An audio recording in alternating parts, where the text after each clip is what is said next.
we don't have a quorum, so we won't have an official convening of our meeting quite yet. But let's start with our introductions and greetings around the room. Arda? Good morning. Arda Olana, Comptroller. Pauline, you, Business Manager. Eric Nealon's the Vice President of Enrollment. Angelica Morrison, VP Marketing Communications. John Fraser, Assistant to Dr. Sky. Bob Germoni, Assistant to the President.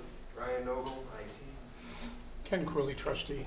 Jeff Stone, Trustee. Annie Guy, President. Amanda Lau, Trustee. Welcome back, Ryan. Good to see you. Missed you last month. It's good to be back. Right. You want to do on the screen? Oh, yes, and I see. Go ahead, Candace. Candace Morrison, Trustee. And Cameron? Cameron Woods, Student Trustee. Morning, Cam.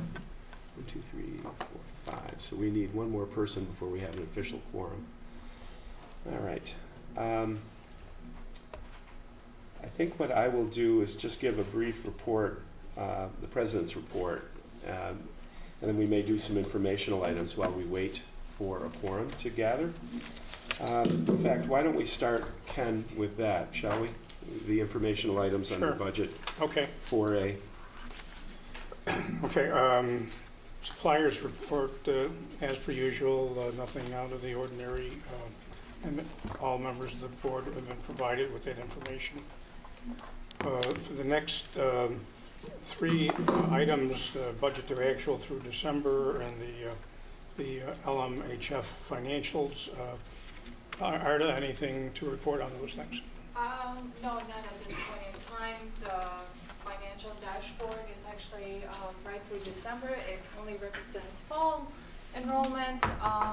Budget season is in full swing. I'm working with senior executive staff to gather all the necessary information to compile a draft budget. Chancellor King gave his testimony on Tuesday to the legislatures, and that's about it. Mm-hmm. This is a case of the less news, the better news. Exactly. More to come in next month. Thank you. The 5th item, facilities. Paul, anything you want to bring us up to date on? The only new wrinkle we have is on the Fields project. The county's approval process for the funding got backed up a little bit, so instead of them probably breaking month at the end of March or middle of March when weather gets better, hopefully, they're probably looking at starting sometime in April. So they're still targeting, they'll probably get a little more aggressive with their scheduling to still try to hit the August timeframe to have fields playable for fall athletics. But that shouldn't disrupt anything in any major way then? No. Okay. And where exactly on the parcel will the all-sport facility be located? It's pretty much not directly outside the back of the Bell Center. It's offset a little bit towards Young's, but mostly in line with the Bell Center towards Main Street. And like the rectangle would run from the Bell Center to Main Street. Okay, it'd be just good to visualize that. The next item is the executive budget. We've talked about in committee. The governor's proposing $28 million for all the campuses instead of the $8 million last year.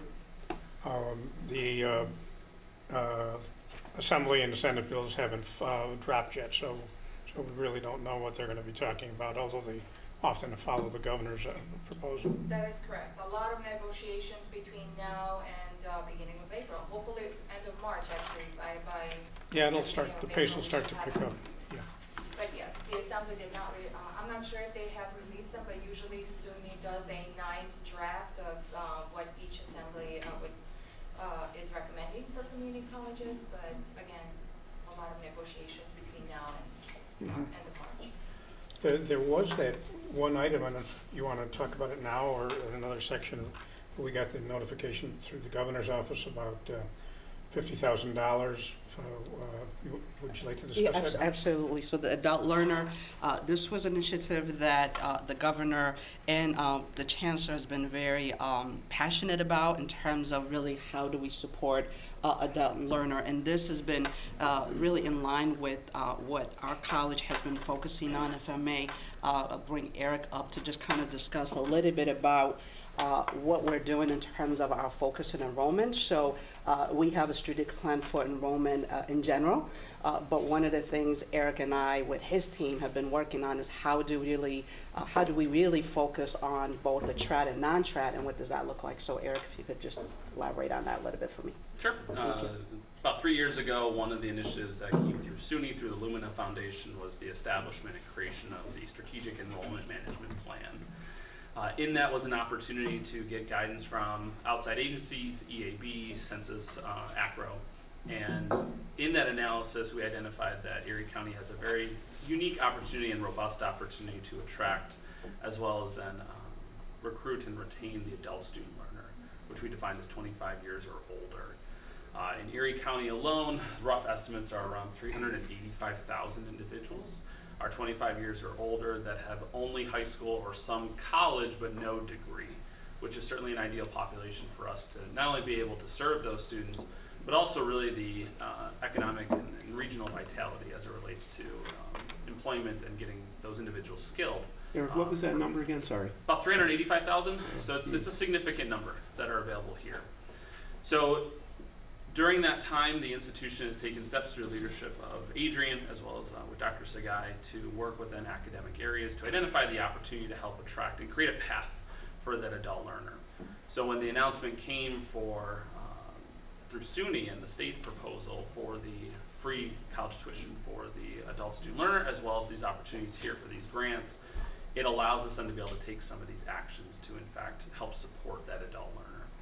So through the leadership of Justin Kiernan, our Pathways area, we've established a lot of partnerships within the region for the adult learner, and we've identified that him and his team are really able to take the lead on establishing these partnerships to attract adult learners in our region. Now, this money that the state has allocated to this endeavor is part of last year's budget, or is proposed in the executive budget for this year?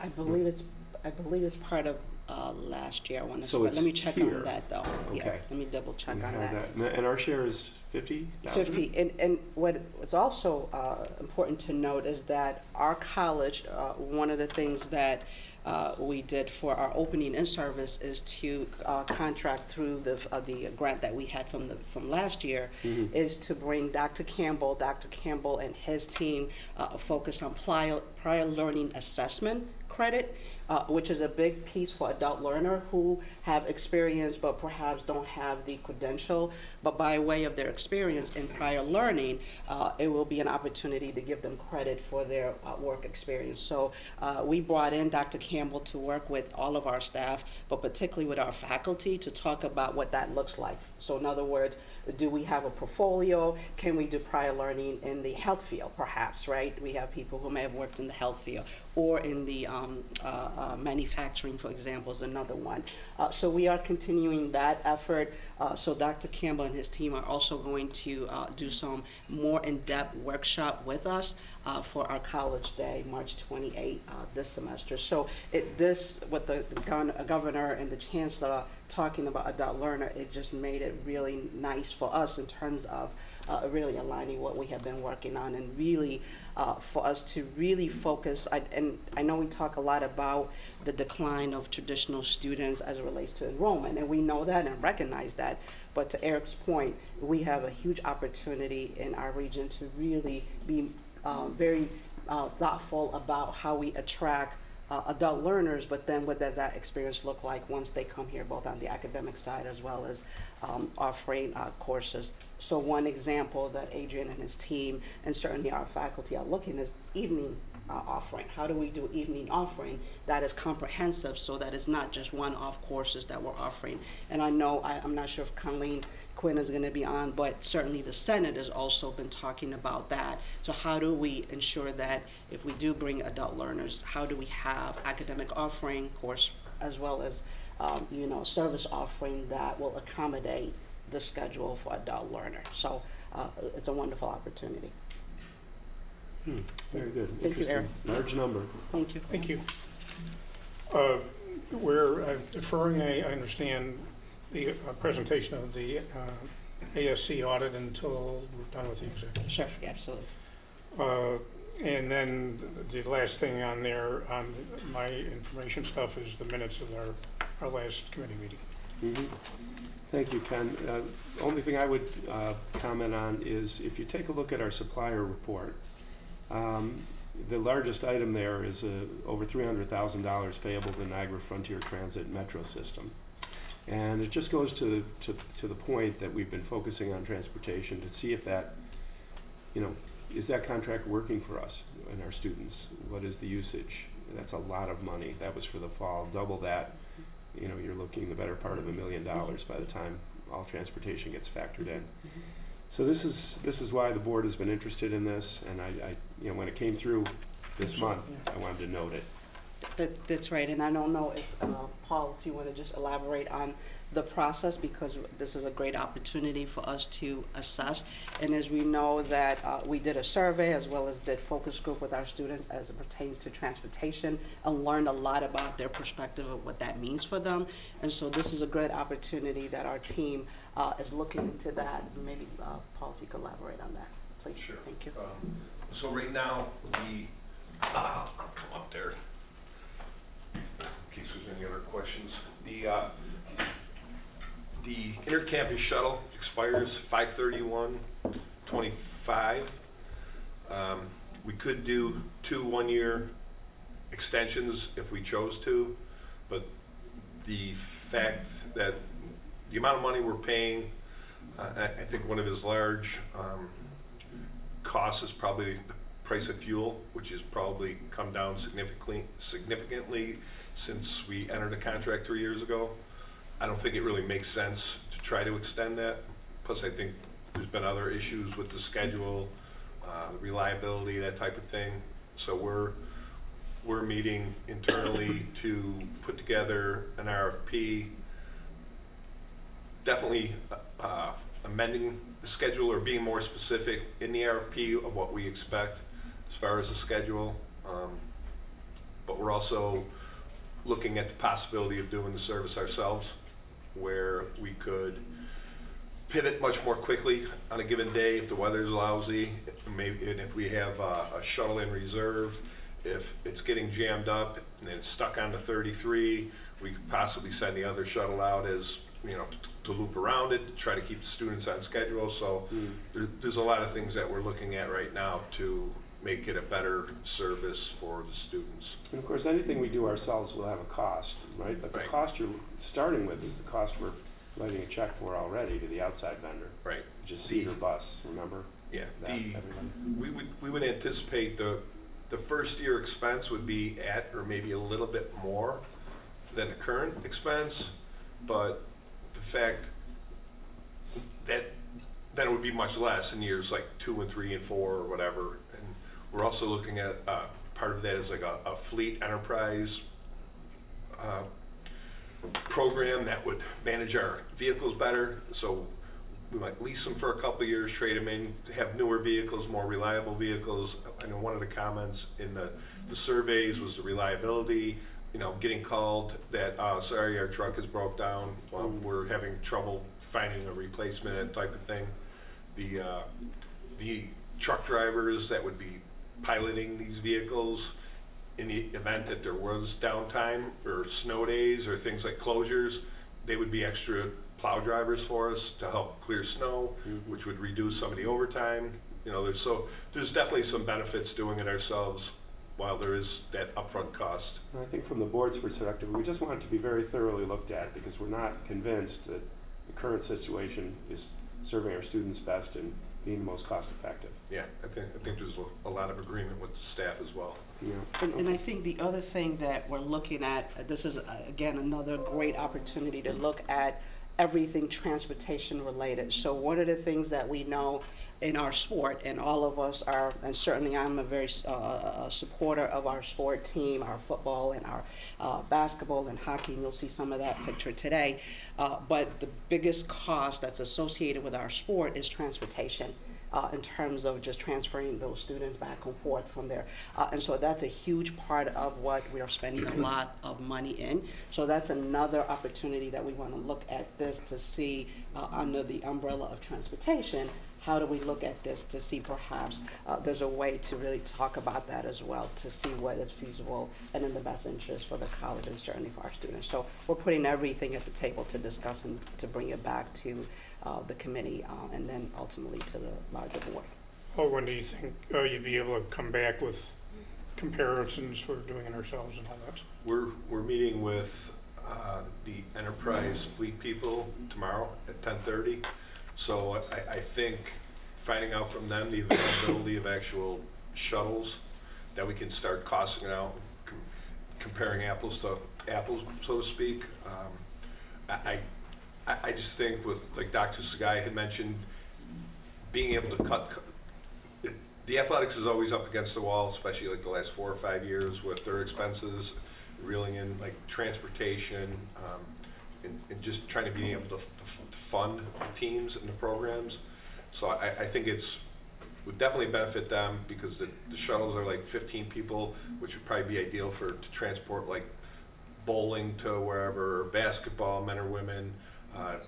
Might be a little tight for softball, but it would definitely be a benefit instead of having to use a full-size 80-person bus at however many hundreds of dollars a day. Are you talking about buying, leasing? We'd probably lease. That's what the enterprise program sounds like. The county's using it for a lot of their vehicles, for their social services shuttles.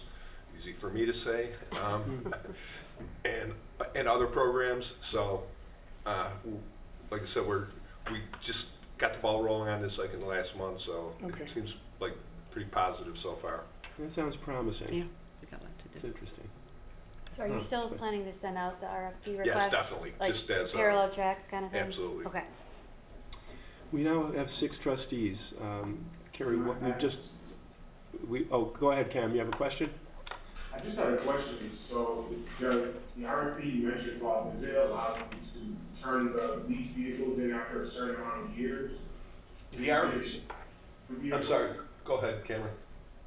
So does it allow you to turn the vehicles in after a certain amount of years so you can exchange out for newer vehicles? So you aren't like chasing that same process over again, buying and leasing new vehicles? If we were to do the RFP, we would be kind of in the same situation we are now, relying on a Cedar bus or Student First or some type of third party. If we were to bring it in-house, the fleet management program would be along the lines like you're saying. We would run the vehicles for a year, 2, 3 years, trade them in, get something newer. Okay, that's what okay. Okay, thank you. I'll call the meeting to order here at 9:20 with our quorum present, but have that be confirmed by Carrie's roll call, please. Melody Baker. And away. Okay. Ken Crewley. Here. Len Lenahan is absent. Amanda Lau. Here. Candace Morrison, virtually. Here. Carrie Phillips here. Jeffrey Stone. Here. And Cameron Lloyd. Here. Okay, a quorum being present. I think we have 2 very quick items that we can handle for approval while we have our quorum fresh. And then what we're going to do is go into executive session and get a briefing on our collective negotiations. And after that is over, we will come back and hear the ASC audit report from our auditing firm. Then we'll take up some additional informational items, and overall the day is on the light side, I would say, today. So first of all, let's take care of the 2 items of approval that we have. The first is the approval of the special meeting minutes from January 30th. Gail reminded me that actually was our January meeting because we didn't have a quorum the week before Thursday. Came back on, I believe, that Tuesday or Thursday of the following week, and had some items of business passed per the minutes that you've seen. Do we have a motion to approve those minutes from the special meeting? So moved. Thank you. And a second? Second. All right. All in favor? Aye. Any opposed? Aye. Okay, those are approved. Thank you, Gail. And then strategic planning and assessment, Carrie, we have a resolution, and I've got a special resolution as well to add, but let's go with your resolution first. Received outside of committee regarding the strategic plan, kind of a broad-based authorization, I believe. Yes, and I was last minute sick for the meeting, so I don't want to say anything when I wasn't there. Sure. So I'll just turn it over Sure, to Nadia. absolutely. Thank you. So we are asking the board that we want to build our strategic plan, bridge strategic plan expires this year. And so what we're asking the board is to extend, to build from that to create our strategic plan for 2025, 2028, 3 years to extend that, not to extend it, to build it, to build from the what we have already and get the process starting this semester where we would get the college community as well as our external partners involved in the process to get them engaged and weigh in.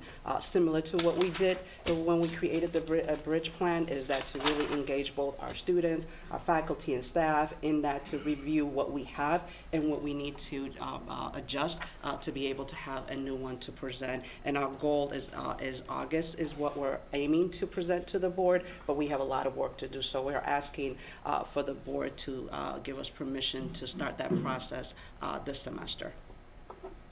All right. And if you take a look at page 5, you will see the actual resolution in our materials. It's very straightforward, just authorizing the robust and collaborative planning process, which makes perfect sense. None of this is a surprise, so let's give official authorization to that. If we have a motion to approve that resolution as presented. So moved. Thank you. And second? Second. All in favor? Aye. Any opposed? Okay, that is approved. And thank you, Carrie, to the Strategic Planning Committee for carrying that forward from our bridge to a more permanent strategic plan. The next resolution that I have is one received outside of committee. It's basically, as you're aware, we're working with the foundation to enter into an extension and replacement of our existing operating agreement, which technically expired 12/31/24 and has been extended through the end of this month, and we need a little more time to finish that up. So what this is a resolution that I'll read authorizing me to sign on behalf of the college an extension agreement in very simple form with Board Chair Mark Gollin of the foundation to extend our current agreement through the end of March as we finalize things here. So it basically simply says that whereas the term is extended currently through February 28th, the best interest of the college is to extend it further through and including March 28th, 2025, authorizing me to do that. Any questions? All in favor of approving this resolution? A motion to approve. So moved. Thank you, Ken. Second? Second. Carrie. And any further questions? If not, all in favor? Aye. Aye. Aye. Any opposed? Okay. And Gail, we'll have to take care of that, offline with Mr. Switek. So that is, I think, Adiam, any further action items? I don't think so. Gail, have we covered anything we need? No, those are all the action All right. items. Thank you. Then the last thing we do is, right now, is to take a motion to go into executive session. And again, the purpose for the record is the discussion of our ongoing collective negotiations with our largest bargaining units. Motion to go into executive session for that purpose, please. So moved. Thank you, Carrie. Second. Ken? All in favor? Aye. Aye. Any opposed? All right, we are going to go into executive session. We'll be briefed and hopefully brief, and we will come back, at which point we'll hear our ASC audit report from our auditor. Okay, thanks all.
everyone. We have come out of executive session. During executive session, we discussed collective bargaining and leasing of real estate where market value could be impacted.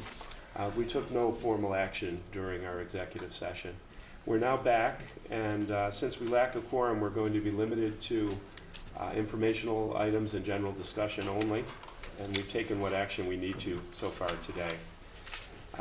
At this point, I think, Ken, we're ready to go to the report from ASC. Is Charlie Trache with us? Okay. Or Charles? Bye. Terry's with us. I only have Terry right now. Okay. That We're expecting him though, right? Okay. He is, yes, he's confirmed. yeah. Okay. Hi, Terry. Good morning. Good morning. Let me see. I'll just jump around a little bit then and quickly see if there's anything out of the committees. Candace Morrison has left us on curriculum. Len is absent on marketing. No. Mel, policy and governance, or Dr. Scott, anything coming Nothing. out? No, not yet.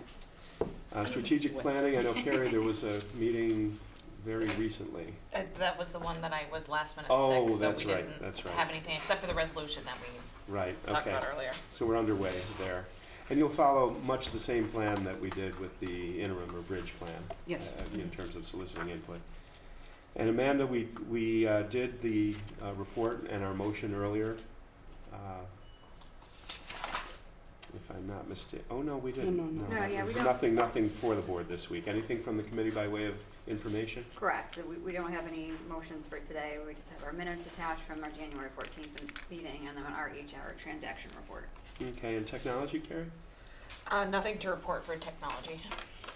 I assume no news is good news on the workday front, as we, periodically we will hear updates about how that is going, and we've heard some fairly recently. And we will do another one soon. That's fine. As far as reports, I've been a little bit under the weather this month and traveling some, so I don't have as lengthy a report. I did attend budget committee meetings on January 9th and February 6th under Chair Cooley there. Those have remained very valuable. On the 23rd, right after our last attempted meeting, we had our retreat, which was good, and I reported on that at our last, very end of January meeting. The monthly meetings with the county executive continue to be very helpful, and we've been very regular about those, so those have not slipped, and I find them very valuable, especially as we're in the collective bargaining arrangements. And then, of course, weekly and sometimes daily calls with Dr. Sagai. And of course, we've been going along sort of with our foundation and working through the operating agreement and seeking to get in place an agreement that both the foundation and the college are comfortable with. Charles is on. Yep. Oh, hi, Charles. Good morning. How are you? I'm good. How are you? Good. It's nice to see you. At this point, Nice to see you. Terry, if you want to start and just give us a warm-up to the ASC audit report, and then Charles will take over and give us the high points. We have it in our materials. Yeah, thank you. We've been, it's pretty clean audit. Obviously, we're with the transition from staff from Susan Holdaway to myself. We've had a few staff changes, so bear with me a little bit. But our revenues did increase. Currently for this year, we're entering into an RFP process for our bookstore operations currently, as well as vending and a full operational review of our North Food Services. I think that probably is a good way to describe, or at least do the intro to Charles, because it's really the focus of this year is to expand on our mission to the students, but also to raise revenues, because there is some concerns with the bookstore operations as well as our North Campus. So we're trying to be vigilant and looking at new ways of operating, and hopefully those sales will increase, and in tandem with what's happening at the college with the increasing enrollment, I think we'll be in good shape. But Charles, I'll just put it over to you. And Terry's written summary is on our page 27 in our materials. Go ahead, I'm Charles. sorry? Your written summary is on our page 27 of our materials, just reminding the board members. Go ahead, Charles. All right, can you guys hear me? We can. All right, well, thanks, Terry. Let's see here. I can't even scroll. All right, can you see the presentation going up and down? You can. All right, perfect. So yes, again, thanks, Terry. This is for the audit of the 8/31/2024 cycle year. As Terry mentioned, it was a clean audit. I'll point the highlights. And I agree on the revenue side, bookstore operations, something to look into for the future, but we'll go into that. So we met, I met and presented with the Auxiliary Services Corporation board, and I'll call it the corporation for this presentation, on December 4th, get concerns, final information, and then we issued on December 31st, 2024. And then we subsequently met virtually again with the Budget Audit and Facilities Committee on February 6th to go over most of the detail of this audit as well. So this will be a brief presentation, but the highlights here, the products of our audit is obviously the issued financial statements that have two opinions. The first one is on the financial statements that they can be relied on, that they're free of material misstatement. And as Terry said, it was a clean audit, so they are free of material misstatement. So it's an unmodified opinion, it's the cleanest you can get. Basically says that us as a third-party auditing firm are coming in and doing an independent audit and make sure that these financials can be relied by the users, whether it's the students, families, whether it's the credit agencies or banks, they are good to go. There is no management letter this year, no material weaknesses or significant deficiencies to report on. So again, clean audit. Auditor communications is on the next slide. This is what we went into more detail with both committees here in the past. For your purposes, there's nothing new that's changed from the prior year in the form and content, so I won't bore you with any of the qualitative factors of our audit, the required communications. And we go into some graphs. Here's kind of an agenda of what the graphs are going to be. First few ones are overall analysis, and then we focus on revenues, and then we focus on expenses at the end. So just going through those quickly. Again, stop me if you ask or if you have any questions, or you can wait until the end. But this is the bottom line. So the corporation's net assets at August 31st, 2024. As you can see, fairly consistent. It was 1.55 million right at COVID in 2019, 2020, the first year here. And then at the end of this year's audit, it's 1,509,000, so just under $50,000 use of fund balance, or net assets in this case, over 5 years. And that's exactly what you want to see. You have years where you're increasing your net assets, meaning your revenues exceed your expenses, and then you have years where you're using some net assets. So fairly consistent use throughout a very unknown time, which has been kind of helped with one-time revenues that we'll talk about. So certainly something to keep looking in the future, but very steady in what you want to see as far as fiscally prudent and good fiscal position. So when we look at net revenues, this year we talked about revenues being $1,170,000. That's an increase of 220 from 2022-2023. So basically, increasing operations in a post-pandemic world. Of course, 21-22 looks like an outlier year, but that was boosted by some PPP loans and ERS, so some stimulus funds there that helped kind of boost back operations. So now in 22-23, you were more solely dependent on source revenues. In 23-24, you're able to increase some of those revenues here, which was helped by child care grant of $85,000, interest earnings of $60,000, being some of the largest changes in revenues. Enrollment trends, nothing too significant from last year, but it's still the same trend. So it is 5 years of decrease. And it extends consistent with the 10-year decrease. So 10 straight years of decline, which over 10 years is just over 32% since the fall of 2013. So it's obviously it's something that you are all aware of. It's something that we've discussed in the past, and it's something that we're going to discuss again pretty shortly at the college's audit. But no surprises there. We were able to make some changes to account for that. Focusing on the food service operating activities, so here you look at sales, cost of sales, and gross profit over 5 years. Of course, 2020 was the last kind of known regular year. Operations were cut in 2021, and then you're kind of boosting back. You're trying to boost back your revenues and learning on the gross profit. So, as you can see, your green line, which is your gross profit, has continued to increase closer to where you were in 2020. So, good learning curve in the food service operating activities in a post-COVID world. Childcare, your childcare revenues.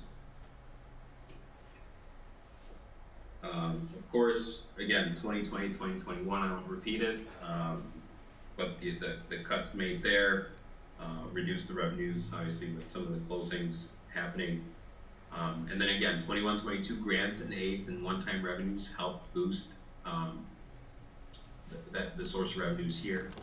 And then with the city campus and enrollment decrease and the city campus closing in the spring, over here, there's a $207,000 decrease in childcare revenues to $550,000. And again, you're learning, you're growing, you're relaunching some operations.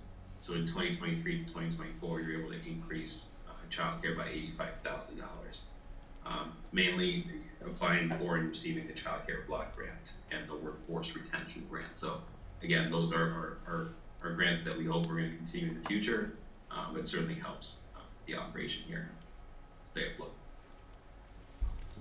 Bookstore revenue, Terry talked about how to find ways to maximize there. Of course, there's the online world. There's the books that we all used to buy when we went to college, and so obviously that's going down. So finding ways to boost some of those revenues there. You can see not much change from 22, 23, and it's the only source of revenues that's continued to decline since the pandemic.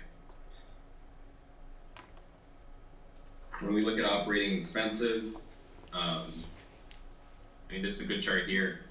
You see a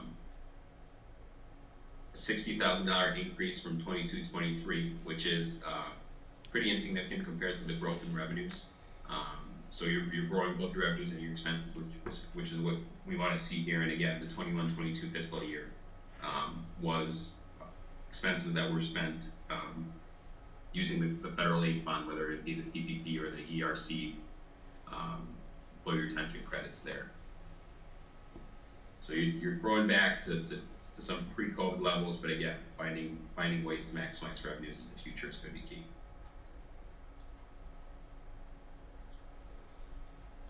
This is a strong chart there showing 5 years of decrease in administrative expenses. So it's always something that readers would like to know and see that costs are controlled on the administrative level side. So certainly something to look into in the future. I think you've shown the trend, a strong trend there. And that's really it. My information's there in the back. Jared, who's the senior manager on the engagement, is also on here. We're available throughout the year for any questions. We'll meet with your group soon enough for the college's presentation, but that's what I have.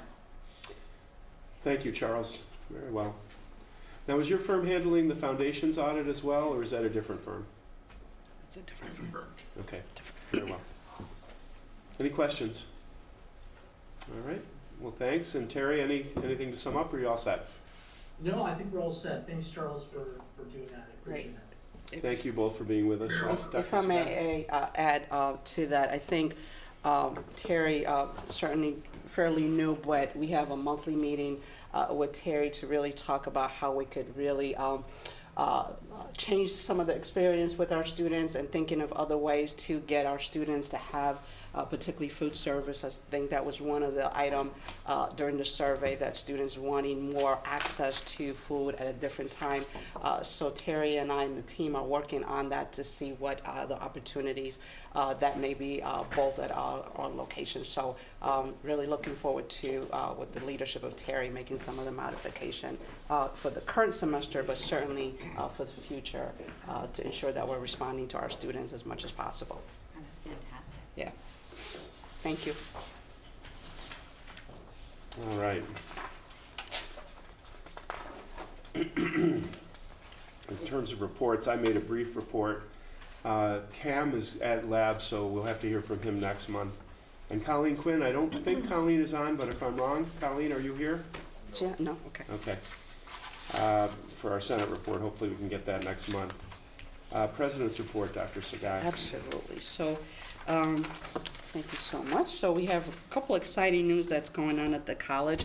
One that I want to talk about in terms of our effort. We've been working on this for almost 2 years, if not longer, to really talk about how we consolidate our college. So currently our college is registered, particularly with Middle State and other agency as one college, where with state ed that was not the case, which meant that from an operational perspective, we were having to do duplication of everything. And so this also consists with our mission and vision, as well as with our strategic plan to ensure that our experience, our students' experience, as well as our faculty and staff in the community to experience the college in the same consistent way, respecting its diversity in terms of the uniqueness of each of our location.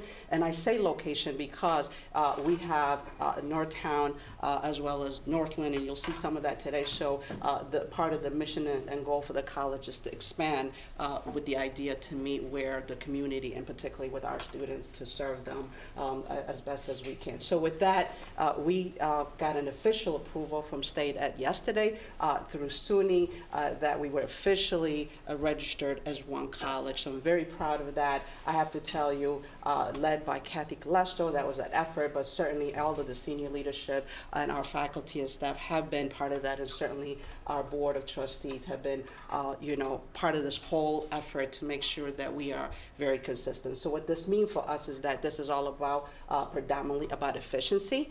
This is also about to ensure, like I said, making sure that the experience of our students and everyone in our Western New York that experience the college, and that we all are moving in the same direction, and being very responsive. So I'm excited about that. I want to thank everyone for that. I also want to take the time to thank the chancellor and everyone at SUNY that's been very much helping us in this process and leading that, as well as our county exec and others in the area, really helping us and champion to make sure that the college is efficient, but not only efficient, to be sustainable for generational to come. So very proud of that, and certainly thank you to Jeff and certainly our trustees here for supporting that effort. So, congratulations. Thank you. Dr. Yes, yes. Okay, any questions on that? Before we leave that, if you'd kindly extend to Kathy the board's appreciation Absolutely. for the work that she did. Absolutely. This was a much larger job than your brief comments even suggest. It's been 2 or 3 years that we've been talking about this. That's right. And it responds to community expectations that we manage and govern the college efficiently and avoid what I like to call triplication where possible.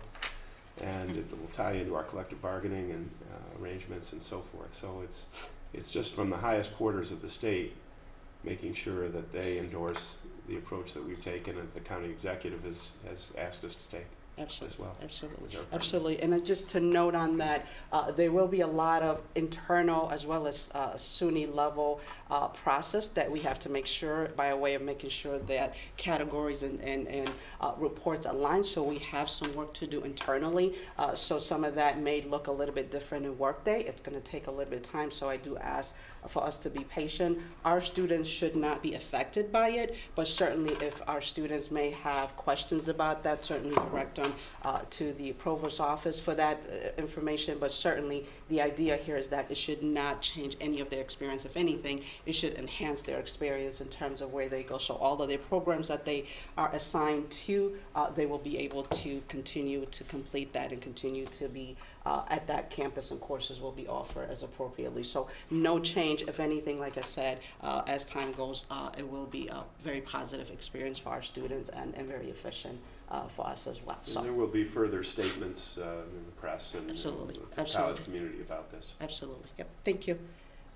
All right. So speaking of that, this is again one of the location. This is again part of our goal to partner to continue our partnership with Northland. But it's just not Northland. This is also Northtown is a partner, a part of this, as well as West Her.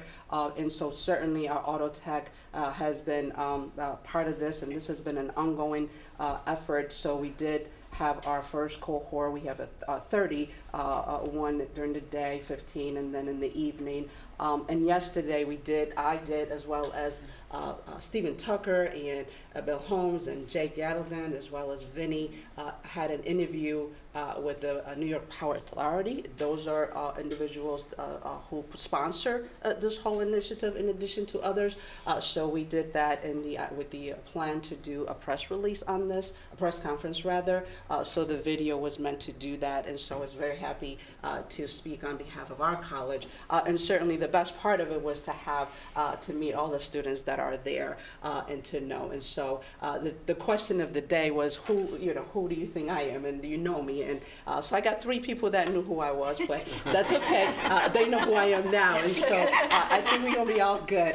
But I think part of it is to really make sure that our students are very excited, and I can't thank enough Stephen Tucker and his team for his leadership to make this very happen, and certainly Vinny and his team at our faculty and staff that are been and as well as the leader of the faculty union who's been supporting this. So more to come on all these different partnerships that we're working through. Wow, that's incredible. Isn't it beautiful? Yes. Absolutely. Absolutely. So staying on the same vein in terms of facility, so the our South Campus new location is moving forward. We're very excited. So far, we are on track to have our opening in fall of 2025. We're working through that. We are scheduled to have a college community session March 6th. To make sure that our faculty and staff and certainly our students are part of this whole process. So we will be engaging them. We do have a consultant, Ashley McGraw, who's going to be helping to facilitate that discussion so that our faculty and staff and our students weigh in the sort of aesthetic and some of the things that we are trying to get feedback from so that this could be a collaborative effort with everyone involved. So very excited about that. So more to come on that. The city campus renovation, we did the enclosure. We did, there is certainly it's an inconvenient for our students and faculty and staff, but they have been incredibly patient with us and just willing. So our students are doing good with the inconvenience that we have in there. But our goal is to have this project fully worked on during the summer, which will mean we will completely close the post building during the summer with the intention to open in the fall and have a new atrium in the skylight. So very excited about that, but certainly I can't thank enough, particularly the students at the city campus as well as our faculty and staff who are really making it work to ensure that our students are being supported in this renovation time. Same thing at North Campus, so we are making some upgrade there as well, as you can see, mechanical upgrade. So it's a constant process. We are very proud of our facility, but we certainly know they are outdated, and so it is our effort, and certainly this is where our county and state has been very supportive with our capital project, and so we are following our facility master plan to really make sure that our campus are solid. So a lot of work being done. Again, I want to thank the faculty and staff and our student at North Campus as well for really being inconvenienced, but really making this so that we are investing in our spaces of our campuses and location. So some good fun stuff, and this is probably where our student trustee would perhaps have reported, so you could see the different events that our students are engaging in terms of the different celebration, Black History Month and Valentine's Day. Those are some of the things that our students and student-initiated project and things that our students have been doing. We talked a little bit about sport earlier. This is some of the things that we see with our sport, our swimming division and hockey. We are hosting the National Swimming event here, and we'll have more on that. So we are doing extraordinary things with our sport team, and they're winning, so that's awesome. And so more to come on that. And then we host, as you know, one of the things that under Bob's direction is really to highlight all the different events that the college hosts, both internally and externally. And then I was honored to be part of the graduation for the sheriff ceremony. So very excited to continue to be partnering with our sheriff and public service and thank them for their service for our community. And then we, myself and Trustee Baker attended, and James Blackwell attended the Black and Puerto Rican and Hispanic and Asian Legislature Summit last week, Yeah, 2 the weeks week ago, of the, 2 weeks ago. 14th. Very exciting. It was a three-day event, so we had a very exciting, very productive workshop during the day, and heard some incredible things that are happening statewide, and really advocate for our community college and community. And so we had a wonderful time. So I don't know, Trustee Baker, if you want to add to that. It was an exceptional time, and I'll tell you, I was so pleased. Dr. Sagai said that the students may have not known you, but everybody knew you at the Legislative Summit. I mean, I did not stop hearing the praises. We met your new president, Dr. Sagai. She's wonderful. So it was an exciting event, and I'm so excited that everyone is learning or not learning. They see ECC, and we're doing very well. You know, we have excellent leadership. So Thank you. Thank you. it was a great experience, wonderful workshops, and really a really good opportunity to connect with legislators and let them know, you know, we're out Here, and we're gonna be stronger. Just on that note, to continue with the community outreach, myself and Katie Marshall, who's the dean of our workforce, met with Jeff Borden. He's the new CEO for Tech Buffalo.